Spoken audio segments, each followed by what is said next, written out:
Today, we are diving deep into the story of a mind so brilliant, he was literally inventing entire fields of study 600 years before anyone else even thought to give them a name. Let's get into it. Okay, let me ask you a quick question. Who founded sociology? You'd probably say Auguste Comte, right? And for modern economics, Adam Smith, of course.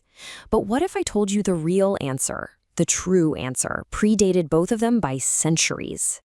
Meet Ibn Khaldun. He was born way back in 1332 in Tunis. And he wasn't just a scholar or a philosopher. He was a politician, a historian, and a thinker whose ideas were so far ahead of his time, you could argue the world is still playing catch-up. And look, don't just take my word for it.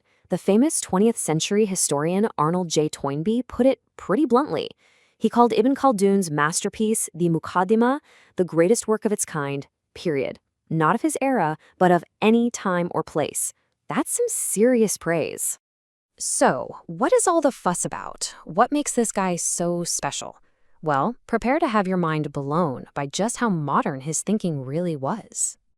I mean, just look at this list. Sociology, economics, political science, these are all things we think of as modern fields of study. But Ibn Khaldun, he was laying the groundwork for all of them back in the 1300s. He was the first to really dig into how societies work, why economies boom and bust, and what makes empires rise and then, inevitably, fall. He was doing it all centuries before these disciplines even existed.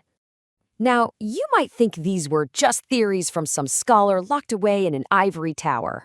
But you'd be wrong. His ideas were forged in the fire of one of the most chaotic and intense lives you can possibly imagine. His life was his laboratory.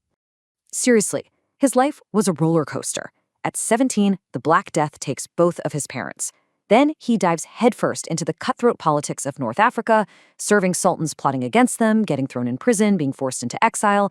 It was only when he took a break from all that, seeking refuge with a tribe, that he started writing his great work.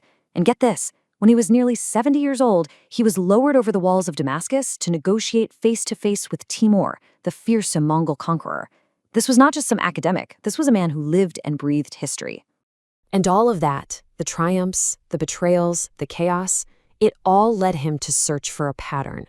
He wanted to create a universal theory, a true science of civilization, to explain the historical forces he saw at play everywhere he went. And at the absolute center of it all is this one incredibly powerful concept, asabiyyah. Now, it's a little hard to translate, but think of it as the secret sauce of a society.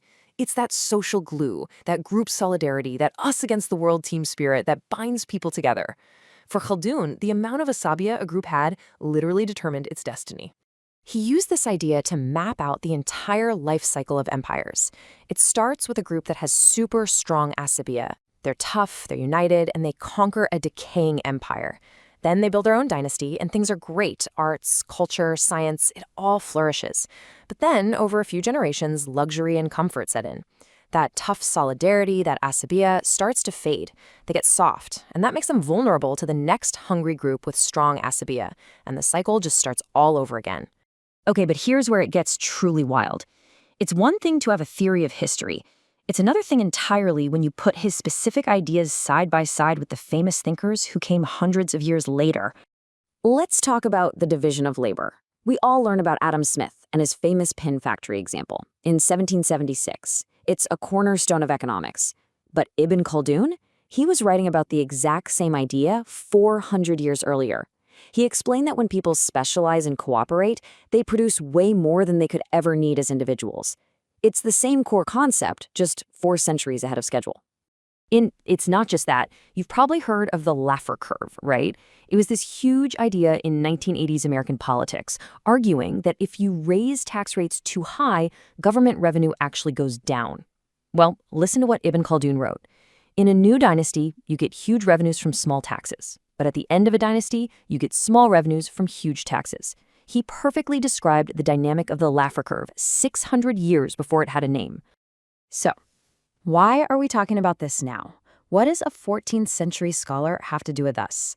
Well, because his ideas, which were largely lost to the Western world for a long time, have been popping up in some very surprising and very modern places. We already mentioned the historian Toynbee. And Arthur Laffer, the guy the curve is named after, openly gave credit to Ibn Khaldun.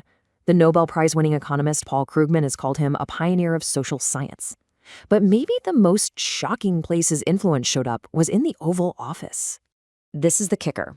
In 1981, U.S. President Ronald Reagan is in front of a bunch of reporters trying to explain the logic behind his signature economic policy, what we now call Reaganomics. And to do it, he directly paraphrases Ibn Khaldun's ideas about taxation. Think about that. The President of the United States was using the words of a 14th century Arab philosopher to justify 20th century American tax cuts. It's just an absolutely mind-blowing link across time and culture.